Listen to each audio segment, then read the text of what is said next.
வணக்கம். 8 மணி செய்திகளுக்காக உங்களை வரவேற்பது நான் அனிதா.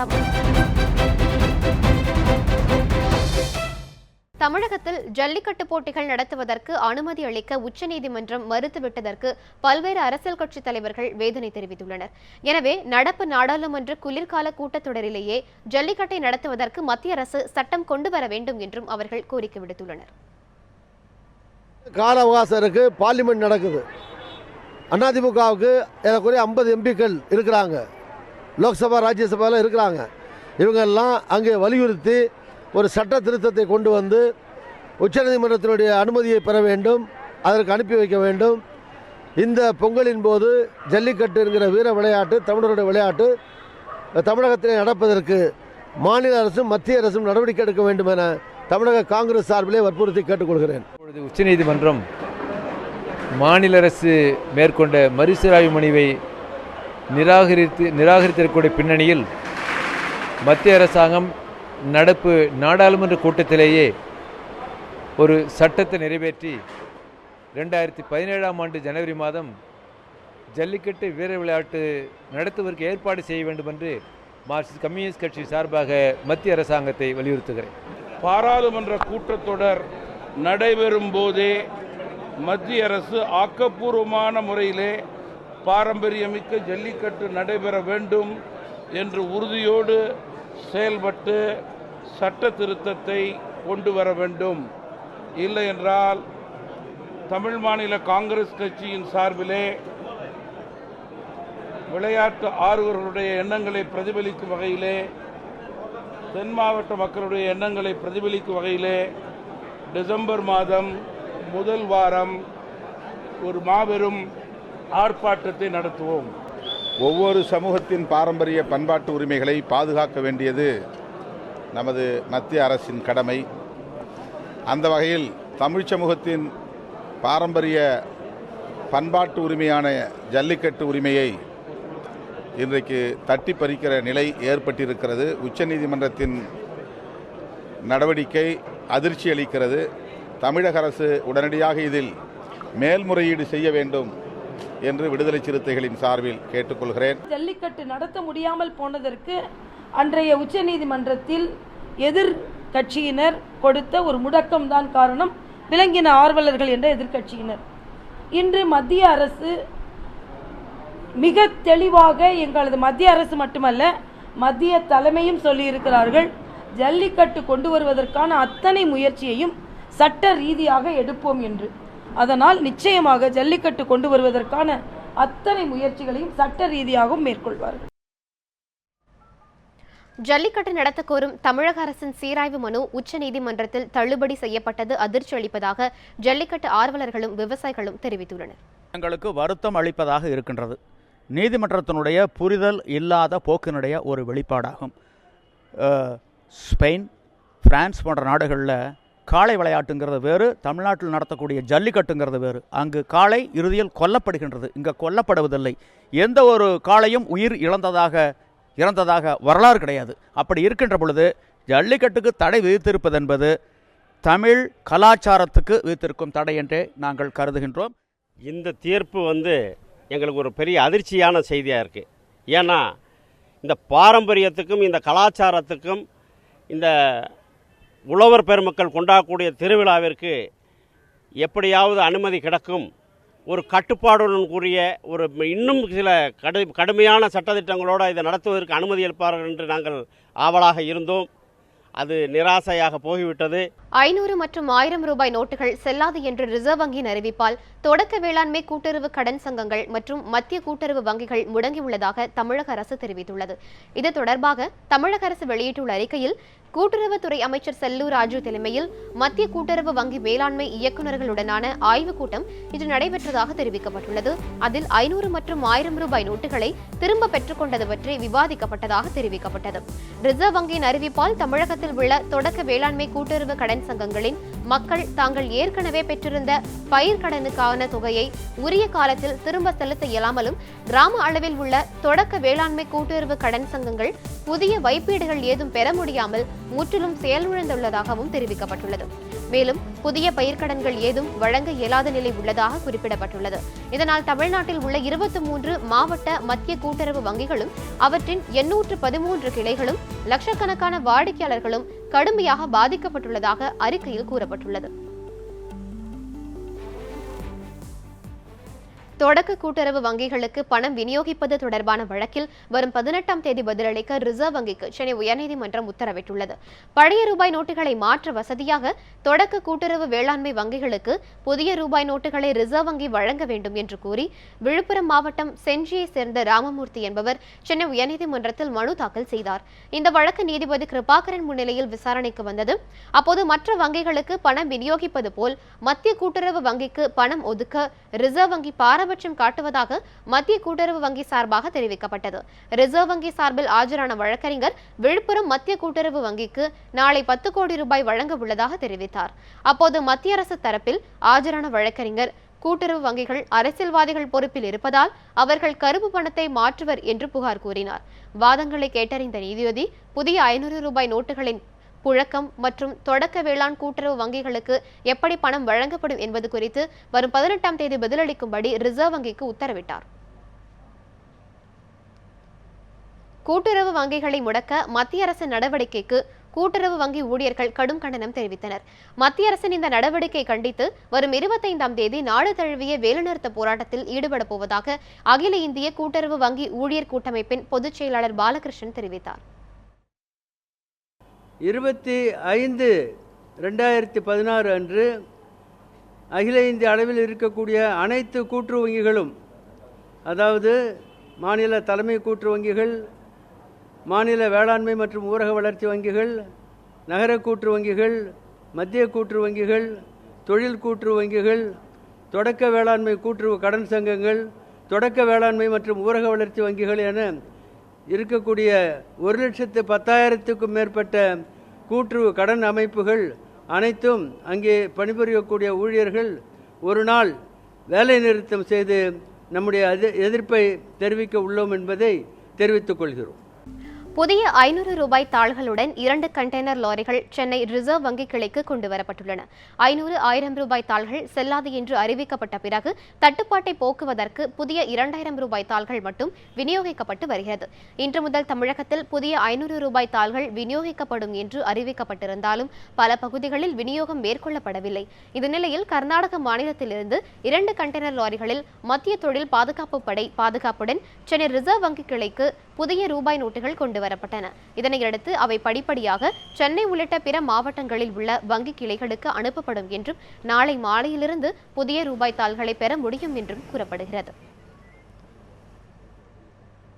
1000, 500 ரூபாய் நோட்டுகளை மாற்றுவதில் பொதுமக்களுக்கு சிரமம் ஏற்படாதவாறு மத்திய அரசு நடவடிக்கை எடுக்க வேண்டும் என்று மனித உரிமைகள் ஆணைய உறுப்பினர் முருகேசன் வலியுறுத்தியுள்ளார்.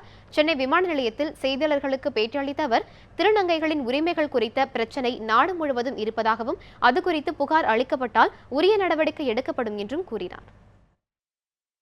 டிரான்ஸ்ஜெண்டர்ஸ் அவங்க எல்லா இடத்துலையுமே, இங்கே தமிழ்நாட்டில் மட்டும் இல்லை, எல்லா இடத்துலையுமே அவங்களுடைய உரிமைகள் அவங்களுக்கு கிடைக்க வேண்டிய உரிமைகள் கிடைக்காம தான் போகுது.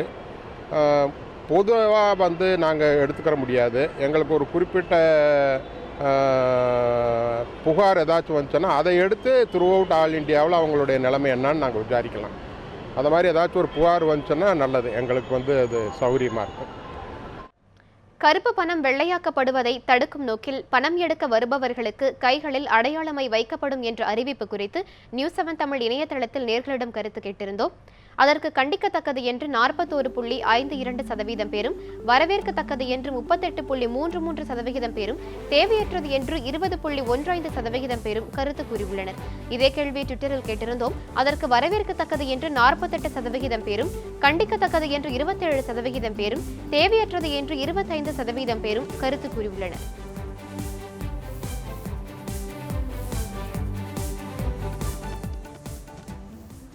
சென்னை சென்ட்ரல் ரயில் நிலையத்தில் ஏடிஎம்கள் இயங்காததால் பயணிகள் கடும் அவதிக்கு ஆளாகினர். சென்னை சென்ட்ரல் ரயில் நிலையம் மற்றும் அருகே அமைந்துள்ள புறநகர் ரயில் நிலையங்களை தினந்தோறும் சுமார் 4 லட்சத்திற்கும் மேலான பயணிகள் பயன்படுத்தி வருகின்றனர். இங்கு நிறுவப்பட்டுள்ள பொதுத்துறை மற்றும் தனியார் துறை வங்கிகளின் 11 ஏடிஎம் மையங்களில் 4 மையங்கள் கடந்த 3 மாதங்களாக மூடி வைக்கப்பட்டுள்ளதாக கூறப்படுகிறது. மீதமுள்ள 7 மையங்களிலும் தற்போது ஒரு நாள் விட்டு ஒரு நாளே பணம் நிரப்பப்படுவதால் அங்கு வந்து செல்லும் பயணிகள் பெரிதும் பாதிப்படைந்துள்ளனர். இன்று ஒரே ஒரு ATM மட்டுமே இயங்கியதால் மக்கள் நீண்ட வரிசையில் காத்திருக்க வேண்டிய நிலை ஏற்பட்டது. ஏதோ சம்பளம் கொடுப்பாங்க, நாங்கள் வாங்கிக்கின்னு போய்க்கின்னு இருப்போம். ஆனால் இப்போ வந்து இது மேலே திட்டம் வந்ததுனால எங்களுக்கு ரொம்ப கஷ்டமாக இருக்குது. எங்களுக்கு நாங்கள் வேலையை விட்டு வந்து லைனில் வந்து சாப்பிடாம கால் வலிக்க ரத்த வேறு சிந்துற மாரி அப்படியே 2 ஹவர் நிற்கிறோம் நாங்கள். அப்போ கூட ஜனம் கம்மியாக மாட்டேங்குது. நேற்று வந்து பார்த்துட்டு ஜனம் நிறைய இருக்குதுன்னு போயிட்டோம். இப்போ இன்னைக்கு வந்துருக்குறோம், இன்றைக்கும் ஜனமாக தான் இருக்குது. நாங்கள் என்ன பண்ணுறது ஒன்றுமே புரியல சார் எங்களுக்கு. இங்கே நேற்று அப்படி தான் நின்றுட்டு இருந்தேன், காலி ஆகிடுச்சு. இன்றைக்கும் வந்து ட்ரை பண்ணிகிட்டு இருக்கேன். இன்றைக்கி என்ன ஆகுதுன்னு தெரியல, போக தான் தெரியும். எவ்வளோ கிடைக்கும் என்னன்னு தெரியல. அவங்க லிமிட் தான் இன்றைக்கி 2500 திடீர்னு 2000 இப்போ எவ்வளோ கொடுக்குறாங்கன்னு தெரியல. போனால் தான் தெரியும், கிட்டத்தை போய் பார்க்கணும். இதற்கிடையே சென்ட்ரல் நிலையத்தில் பயணிகளின் வசதிக்காக மொபைல் ATM மூலம் பணம் விநியோகிக்கப்பட்டு வருகிறது.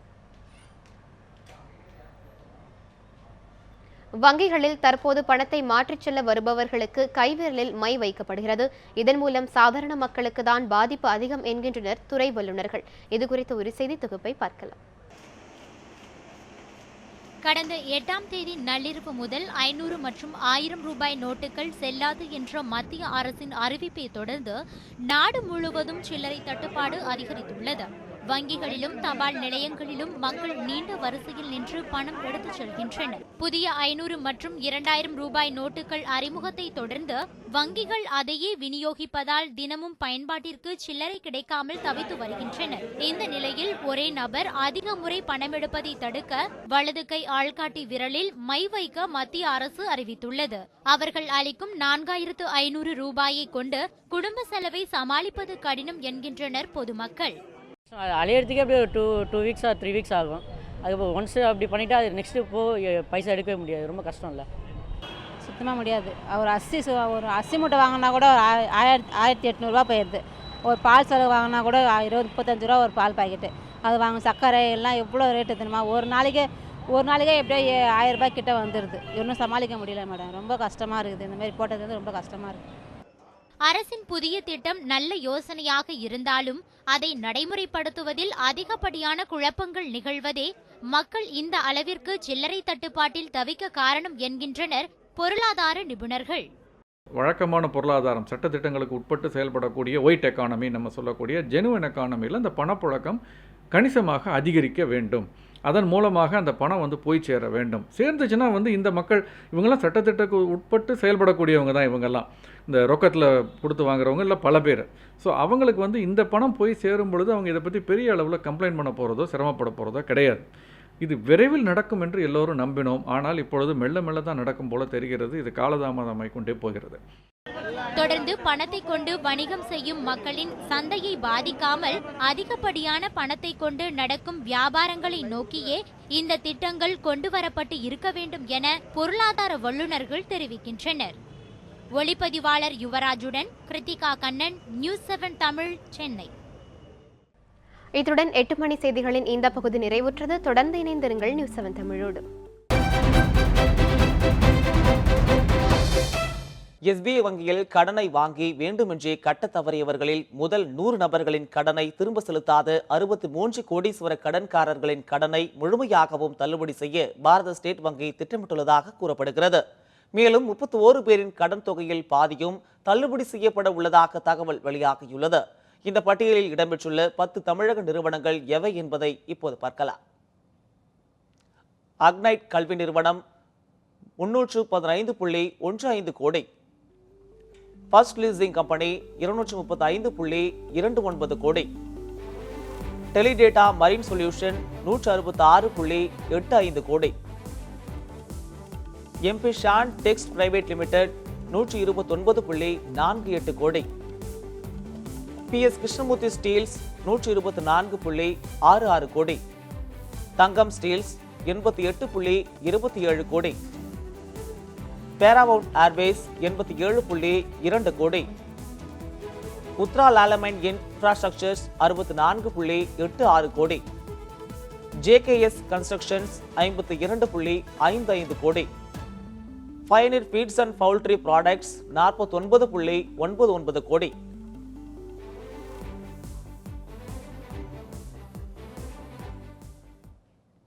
தமிழகத்தில் ஆட்சி நிலை தற்போது சீர்கெட்டுள்ளதாக திமுக பொருளாளர் மு க ஸ்டாலின் குற்றம் சாட்டியுள்ளார். தஞ்சை தொகுதியில் திமுக சார்பில் போட்டியிடும் வேட்பாளர் அஞ்சுக பூபதியை ஆதரித்து பள்ளி அகரஹார பகுதியில் மு க ஸ்டாலின் பரப்புரை மேற்கொண்டார். அப்போது காவிரி பாசன பகுதியில் 9 விவசாயிகள் தற்கொலை செய்து கொண்டுள்ளதாக குறிப்பிட்ட அவர், விவசாயிகளின் தற்கொலைக்கு பரிகாரம் காணும் அரசாக தமிழக ஆட்சி இல்லை என விமர்சித்தார். ரூபாய் நோட்டுகளை மாற்ற வங்கிகளில் மக்கள் காத்து கிடப்பதை சுட்டிக்காட்டிய ஸ்டாலின், மக்களுக்கு இன்னல் இல்லாமல் மத்திய அரசு திட்டங்களை செயல்படுத்த வேண்டும் என கூறினார்.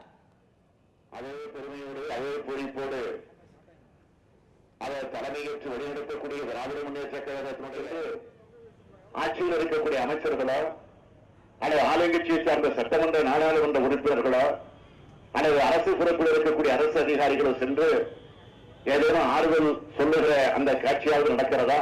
இல்லை. அவர்களுக்கு உரிய நிதி தொகை வழங்கப்படுகிறதா? அதுவும் கிடையாது. ஆக இந்த நிலையில்தான் இன்றைக்கு தமிழ்நாட்டில் இருக்கக்கூடிய மக்கள், குறிப்பாக விவசாய பெருங்குடி மக்கள் பல அல்லல்களுக்கும் துன்பங்களுக்கும் தொடர்ந்து ஆளாக்கப்பட்டுக் கொண்டிருக்கிறார்கள். தமிழகத்தில் தேர்தல் நடைபெறவுள்ள 3 தொகுதிகளிலும் தற்போது வரை 13,69 லட்சம் ரூபாய் பறிமுதல் செய்யப்பட்டுள்ளது.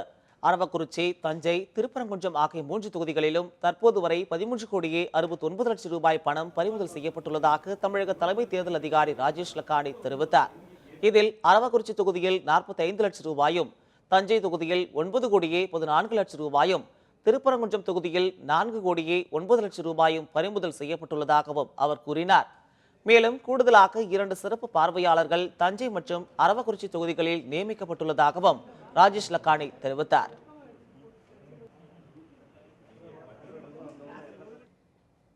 இதனிடையே தேர்தல் ஆணையம் வெளியிட்டுள்ள அறிக்கையில் தஞ்சை, அரவக்குறிச்சி, திருப்பரங்குன்றம் சட்டமன்ற தொகுதிகளில் நாளை மாலை 5 மணியுடன் தேர்தல் பிரச்சாரம் ஓய்வதாக அறிவிக்கப்பட்டுள்ளது.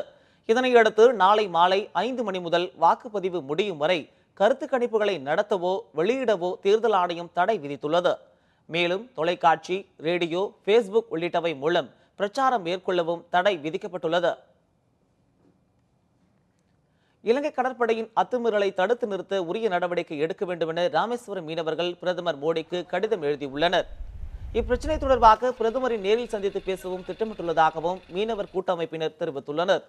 இலங்கையில் நடத்த உள்நாட்டு போர் காரணமாக இரு நாட்டு ராணுவ நடவடிக்கைகளுக்காக வகுக்கப்பட்ட உத்தேச கடல் எல்லையை சர்வதேச கடல் எல்லை என கூறி பாரம்பரிய இடத்தில் தமிழக மீனவர்களை மீன்பிடிக்க விடாமல் இலங்கை அரசு தடுப்பதாகவும் மீனவர் கூட்டமைப்பினர் குற்றம் சாட்டியுள்ளனர்.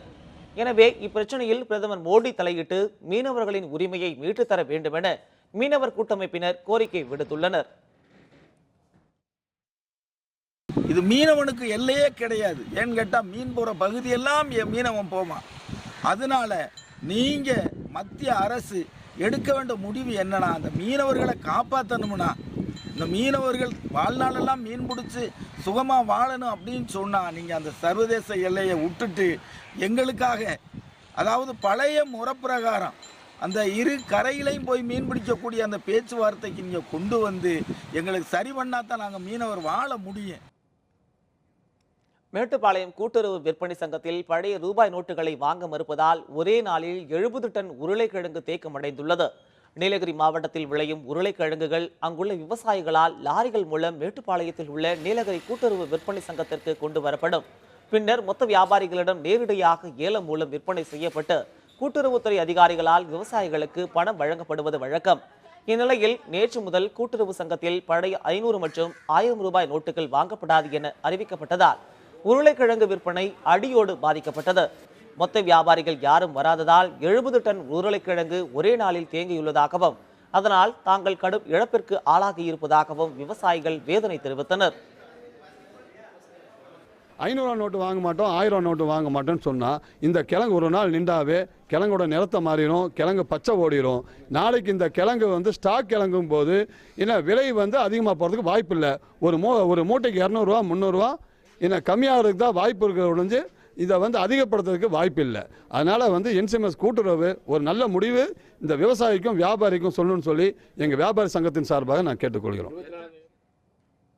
நீலகிரி மாவட்டம் உதகை அருகே ஆக்கிரமிப்பை அகற்ற சென்ற வனத்துறையினரை கண்டித்து தோடர் இன மக்கள் தீக்குளிக்க முயன்றதால் அங்கு பரபரப்பு ஏற்பட்டது. பைக்காரா பகுதியில் வனத்துறைக்கு சொந்தமான சுமார் 5 ஏக்கர் நிலத்தை தோடர் இன மக்கள் சிலர் ஆக்கிரமித்து காய்கறி சாகுபடி செய்துள்ளனர். இதனால் அந்த நிலத்தை மீட்க பலத்த போலீஸ் பாதுகாப்புடன் சென்ற வனத்துறையினர் ஆக்கிரமிப்பு நிலத்தை சுற்றி போடப்பட்டிருந்த வேலியை அகற்ற முயன்றனர். அப்போது அங்கு சென்ற தோடர் இன மக்கள் வனத்துறையினர் மற்றும் போலீசாருடன் வாக்குவாதத்தில் ஈடுபட்டனர். இருப்பினும் வனத்துறையினர் தொடர்ந்து வேலியை அகற்றும் பணியை மேற்கொண்டதால் ஆத்திரத்தில் தங்கள் மீது பெட்ரோல் ஊற்றி தீக்குளிக்க முயன்ற தோடரின மக்களை போலீசார் தடுத்து நிறுத்தினர். இந்த சம்பவத்தை தொடர்ந்து வனத்துறையினர் மற்றும் போலீசார் ஆக்கிரமிப்புகளை அகற்றாமல் அந்த இடத்தில் பயிரிட்டுள்ள காய்கறிகளை அறுவடை செய்த பிறகு வனத்துறையிடம் ஒப்படைக்க வேண்டும் என கால அவகாசம் வழங்கி திரும்பி சென்றனர். பொது சிவில் சட்டம் புதிய கல்விக் கொள்கை திட்டத்தை எதிர்த்து தமிழகம் முழுவதும் ஊர்தி பரப்புரை மேற்கொள்ள இருப்பதாக திராவிட இயக்க தமிழர் பேரவைத் தலைவர் சுபவீர பாண்டியன் தெரிவித்துள்ளார். காரைக்குடியில் செய்தியாளர்களுக்கு பேட்டியளித்த அவர் பொது சிவில் சட்டம் மற்றும் புதிய கல்விக் கொள்கை திட்டம் இந்திய ஜனநாயகத்திற்கு விரோதமானது என அவர் குறிப்பிட்டார். மத்திய அரசினுடைய பொது சிவில் சட்டம் புதிய கல்விக் கொள்கை இரண்டையும் எதிர்த்து தமிழ்நாடு முழுவதும் திராவிட இயக்க தமிழர் பேரவையின் சார்பில் ஊர்தி பயணம் நடத்துவது என்று முடிவெடுத்திருக்கிறோம். முதல் கட்டமாக சிவகங்கை மாவட்டத்தில் அந்த பயணத்தை தொடங்குகிறோம். தேனி மாவட்டம் ஆண்டிப்பட்டி அருகே காதலிக்க மறுத்த 10ஆம் வகுப்பு மாணவியை கத்தியால் குத்திய கல்லூரி மாணவரை போலீசார் தேடி வருகின்றனர். ஆண்டிப்பட்டி அருகே ராஜகோபாலன்பட்டியைச் சேர்ந்த 10ஆம் வகுப்பு மாணவிக்கு அதே பகுதியைச் சேர்ந்த நவீன் என்ற கல்லூரி மாணவர் காதலிக்குமாறு தொந்தரவு கொடுத்து வந்ததாக கூறப்படுகிறது. இந்த நிலையில் இன்று காலை அந்த மாணவியை நவீன் கத்தியால் குத்தியுள்ளார். இதில் கழுத்து மற்றும் நெஞ்சு பகுதியில் பலத்த காயமடைந்த மாணவி சம்பவ இடத்திலேயே மயங்கி விழுந்தார். இதனை பார்த்த கிராம மக்கள் மாணவியை உடனடியாக மீட்டு தேனி அரசு மருத்துவமனையில் சேர்த்தனர். இந்த சம்பவம் தொடர்பாக மாணவியின் தாயார் அளித்த புகாரின் பேரில் தலைமறைவாக உள்ள கல்லூரி மாணவரை போலீசார் தேடி வருகின்றனர். இதனிடையே நவீனின் பெற்றோருடன் பள்ளி மாணவியின் உறவினர்கள் கடும் வாக்குவாதத்தில் ஈடுபட்டனர். தங்கள் கிராமத்தில் பள்ளி மாணவிகள் இளைஞர்களால் தொடர்ந்து கிண்டலுக்கு ஆளாவதாகவும் அதனை தடுக்க நடவடிக்கை எடுக்க வேண்டும் என்றும் மாணவியின் குடும்பத்தினர் வலியுறுத்தினர். என் தங்கச்சி அது கேர்ள்ஸ் ஸ்கூலில் படிக்குது, 10வது படிக்குது. ஸ்கூலுக்கு போயிட்டு வரப்ப இந்த மாதிரி லவ் டார்ச்சல் பண்ணி ஒரு பையன் பண்ணியிருக்கான், இந்த மாதிரி கத்தியால் வச்சு குத்திட்டான். அதுக்கு நீங்கள் போலீஸார் நீங்கள் நடவடிக்கை எடுத்து கொடுக்கணும் அப்படின்னு. மேட்டுப்பாளையம் உதகை மலை ரயில் பாதையில் 2 கோடி ரூபாய் செலவில் ஒரே நாளில் சுரங்கப்பாலம் அமைத்து ரயில்வே நிர்வாகம் சாதனை புரிந்துள்ளது. மேட்டுப்பாளையம் முதல் கல்லாறு இடையே ஊட்டி ரயில் பாதையில் 2 ஆளில்லாத ரயில்வே கேட்டுகளை மூட ரயில்வே நிர்வாகம் திட்டமிட்டிருந்தது. இதனால் அப்பகுதி மக்களுக்கு பாதிப்பு ஏற்படாத வகையில் சுமார் 2 கோடி ரூபாய் செலவில் புதிய ரயில்வே சுரங்க பாலம் அமைக்க முடிவு செய்யப்பட்டது. இதனையடுத்து பிளாக் தண்டர் அருகே உள்ள ஆளில்லாத ரயில்வே கேட்டில் சுரங்க பாலம் அமைக்கும் பணிகள் இன்று துவக்கப்பட்டன. மேட்டுப்பாளையத்தில் இருந்து ஊட்டிக்கு மலை ரயில் வழக்கம் போல் புறப்பட்டு சென்ற பின்பு சிறிது நேரத்தில் தண்டவாளத்தை தனியாக பிரித்து எடுத்தனர். பின்னர் பெங்களூரில் இருந்து வரவழைக்கப்பட்ட 400 டன் எடைகள் தூக்கும் ராட்சத கிரேன் கொண்டு 12 அடி நீளத்திற்கு 4.5 மீட்டர் அகலம் உயரத்தில் ஏற்கனவே தயார் செய்து வைத்திருந்த சிமெண்ட் கான்கிரீட் சுரங்க பாலத்தை 5 மணி நேரத்தில் அமைத்தனர். ரயில் தடத்தில் போக்குவரத்தினை நிறுத்தாமல் ஒரே நாளில் சுரங்க பாலத்தை அமைத்த நிகழ்விற்கு அப்பகுதி பொதுமக்கள் ரயில்வே நிர்வாகத்திற்கு பாராட்டு தெரிவித்தனர்.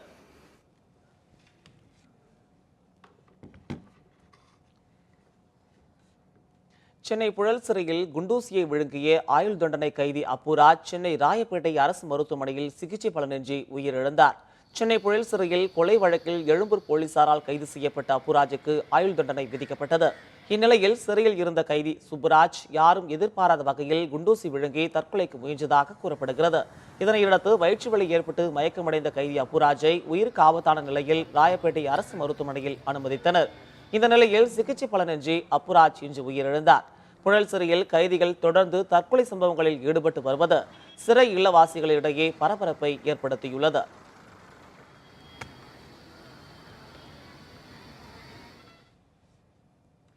சென்னை காவல்துறை ஆணையர் அலுவலகம் அருகே பெண்ணிடம் கைப்பையை பறித்து சென்ற கொள்ளையர்களை காவலர் ஒருவர் 2 கிலோமீட்டர் விரட்டி சென்று பிடித்தார். சென்னை காவல்துறை ஆணையர் அலுவலக பின்புற வாயில் அருகே உள்ள ஜோதி வெங்கடாச்சலம் சாலையில் இன்று பிற்பகலில் மோட்டார் சைக்கிளில் வந்த 3 பேர் அந்த வழியாக வந்த பெண்ணின் கைப்பையை பறித்துக் கொண்டு தப்பி சென்றனர். இதனை பார்த்து தென்சென்னை கூடுதல் ஆணையர் சங்கரின் ஓட்டுநர் மாறி திருடர்களை காரில் விரட்டி சென்றார்.